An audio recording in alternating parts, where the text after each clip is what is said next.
I am a 51 years old male, and I have 3 children, 1 girl, 1 boy, and 1 child is gender neutral. My son Eric is the oldest, Eva is the middle child, and Charlie is my youngest. I'm still very new to the whole LGBTQ thing, so please correct me if I say something wrong.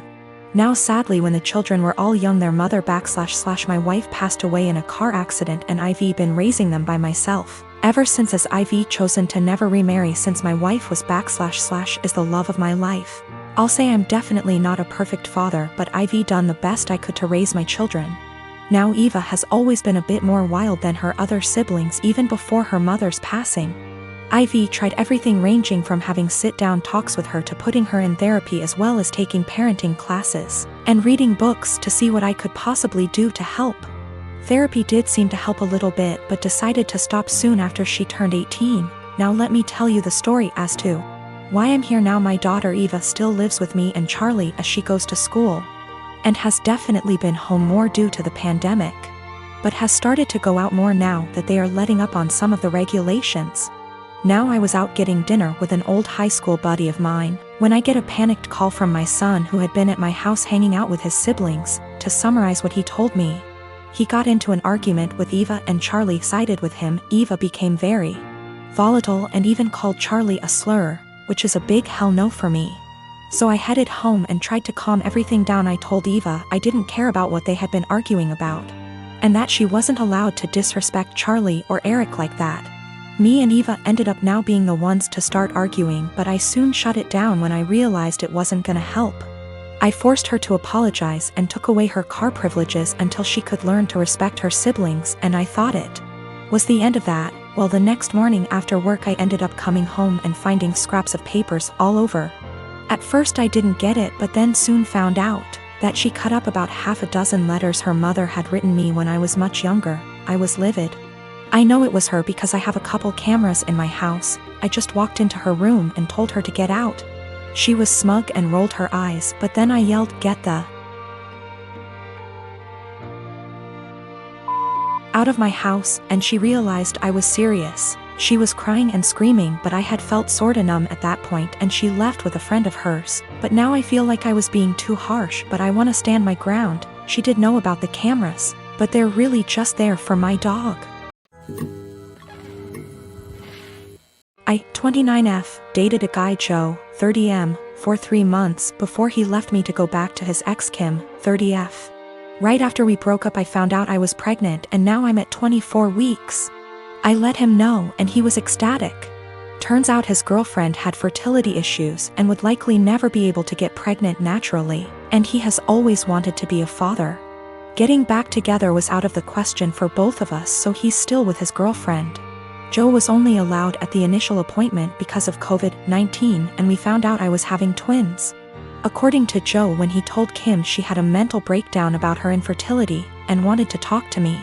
I met them at their house, and Kim stated that she wanted to be involved in my pregnancy because she would eventually be the children's stepmother. She started telling me that I needed to do a home birth, that I needed to formula feed so that they could have the babies half of the week, that she wanted 1 boy and 1 girl, and that she wanted the kid to call her mama since they would be calling me mommy. I shut her down and said I would make the best choices for my children and my body, and left. Kim continued to be overbearing and texting me every day about my eating habits, exercise habits, and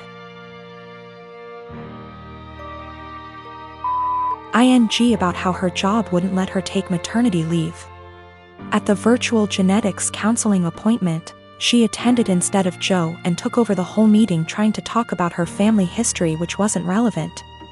When it came time for my 20-week level 2 scan, they allowed me 1 guest, and Joe suggested I take Kim instead of him, which I refused to do. Joe did end up coming, and he found out the gender because I wanted to keep it a surprise for me so we could throw a gender reveal party. I put a pregnancy announcement on my social media, and then she put up an announcement saying they were expecting twins, the non-traditional way, and how blessed she was. I was irritated, but I kept my mouth shut. Then she threw a gender reveal party and posted it on social media. I wasn't even invited. She also announced that she's having a baby shower. I commented on her posts and told her to stop treating me like a surrogate, that the kids weren't hers. and that Joe didn't have any claim or custody of the kids until they are born. I then called Joe and reiterated all of this and stated that I would not be seeing either of them until we went to family court, and that my mother would be my birthing partner. He and Kim and some of her friends and family are saying I'm an asshole, and her mother even called and insisted I give her one of my babies. Like, this is the parent trap? I'm definitely getting a lawyer ASAP. Y'all have scared the shit out of me, but I'm happy you did. We used condoms because I do not react well to hormonal birth control, and I had to wait to get a non-hormonal IUD because of other medical issues. The Thursday I posted this, I went to the police and they stated that there was nothing they could do because a crime hadn't been committed. In my state, orders of protection are criminal or family, so I was able to get one against Joe. On Friday, I did get a lawyer and they let me know in my state there was nothing I could do as far as custody before the babies are born. So I will be leaving my state soon to ensure that this isn't my baby's home state and I can't be charged with anything. Kim came to my job, damaged my car, and broke a bunch of office windows. I work with kids, so she was arrested for not just the criminal damage and trespassing but also child endangerment, so hopefully that works in my favor. Also, if Joe did it on purpose, I don't think Kim knew, because she was screaming at me about how I stole her life and everything I had was supposed to be hers. I have orders of protection against both Kim and Joe. I left the state anyway, and Joe and Kim started harassing me again because there's no legal jurisdiction when you leave the state. But I have enough evidence that I was able to press charges in my current state as well, and will be pursuing a restraining order here. I have a cousin, Kat, who got married to Henry early this year. We weren't close as kids. She was pretty spoiled and would always brag about how much designer stuff she has.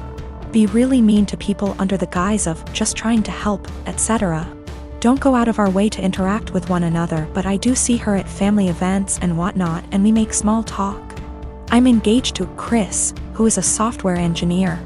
He's co-head of his department at work with 2 other people. Not too long ago, Chris was telling me about how they had some new employees and one of them sounded really familiar. He told me the name and I realized it was Kat's husband. Also, he and Henry hadn't met face to face yet. Kat and Henry had a huge wedding. It was really nice, but all she did for months is brag about how amazing her wedding was. The wedding stuff's died down now, so recently she started going on about how wealthy her husband is and what a great lifestyle they have. One of my other aunts celebrated her 50th about a week ago. I went with Chris and Kat was there with Henry. We were chatting and Kat was saying how Henry has a fantastic new job that pays even more than his previous one. Henry chimed in and said that they were already planning to buy a new house. Kat asked what Chris does. I said he was an engineer like Henry and he has a good job too, but I'll admit I left out where he works on purpose. She smiled and nodded, then said it's fine. She understands that I'm embarrassed and want to keep it quiet. So that was pretty much the end of our conversation. Then, when we were leaving, she pulled me aside and told me to let her and Henry know if we needed help with the wedding. Obviously I knew what she meant and it was just another dig, but I said, "Bye," and left. Literally 2 days later, I get a DM from Kat and she's furious, well, as much as one can be through text, that I didn't tell them that Chris was one of Henry's bosses. Henry was shocked to see him in the office and Chris made a comment, "Tell Kat OP and me don't need help, but thanks for offering." Henry's really embarrassed and so's Kat, and she said that we made them look bad on purpose, and if she knew, she'd have never made those comments. It was my duty to tell her and Henry. Chris and I had a really good laugh over this, but she sent a text out to the family group chat we have saying how she was blindsided by me. A few others said that what we did was petty and wrong. My girlfriend and I have been together for about a year. Most everything is great except one thing. If I tell her I'm sick / not feeling well / hurt, she refuses to believe me. If I have a cold, she tells me I'm faking it until it goes away and then says, "See, you are fine." I'm rarely sick, so it's never been a major issue. But she has zero sympathy when I'm sick. She grew up with hypochondriac parents who were always sick with something, often self-diagnosing themselves with fatal maladies. She has limited contact with them, and the time I met them, I was told by them that they didn't have long left to live. I get it, growing up in that household must have been awful. But what happened on Sunday just sent me over the edge. Girlfriend and my sister wanted to check out this event and we were all supposed to go. I woke up with excruciating back pain and could barely breathe. Girlfriend got so mad at me for ruining this that she wouldn't speak to me. As she was about to leave, I asked her not to leave because I thought something was wrong. She said no and left. I threw up in my bed and eventually called my parents. I was too embarrassed to call 911. And my mother and brother hauled me to the hospital. I was whisked back and after 20 minutes I was diagnosed with kidney stones, fentanyl and gravel, and I had a CT scan and then went for a procedure to bust the kidney stones. 5 hours later and I was laying on my parents' sofa in a haze. I have never, and hope to never, feel pain like that again in my life. I was sure I was going to die. The attending in the told me it's worse than childbirth and that they've had it before, too. I didn't text my girlfriend throughout because I really didn't have the strength or foresight. I was drugged up and uncomfortable. My sister found out that I had been in the emergency room and soon after my girlfriend called me. She was pissed off I didn't call her. Then I reminded her that I begged her not to leave as I thought something was wrong. She got quiet and eked out an apology. I got furious and said something rather nasty things, unsavory things. In fairness, I was on dope, still sore, peeing blood and felt like someone had punched me in the gut. Standing was incredibly painful. I needed to take 2 days off of work and school. I rested in bed and the only thing you can think is the person who should have been there didn't even believe me. She's texted me this week a formal apology and wants one in return for saying nasty things to her. I've been avoiding her texts / calls. I felt like shit this week and picked something up in the so I laid low, took a few days off work and relaxed. She wants to meet tonight and talk about everything, but I'm still so mad I don't know if I should hold off seeing her. Is this as big a transgression as I feel like it is? Am I blowing this out of proportion because I felt so shitty? I just am so annoyed and angry. Girlfriend didn't believe me something was wrong and I wound up in the with kidney stones and needed a procedure. She was mad that I didn't call her. I was too doped up, and then when I blew up at her she felt bad. I'm still mad at her.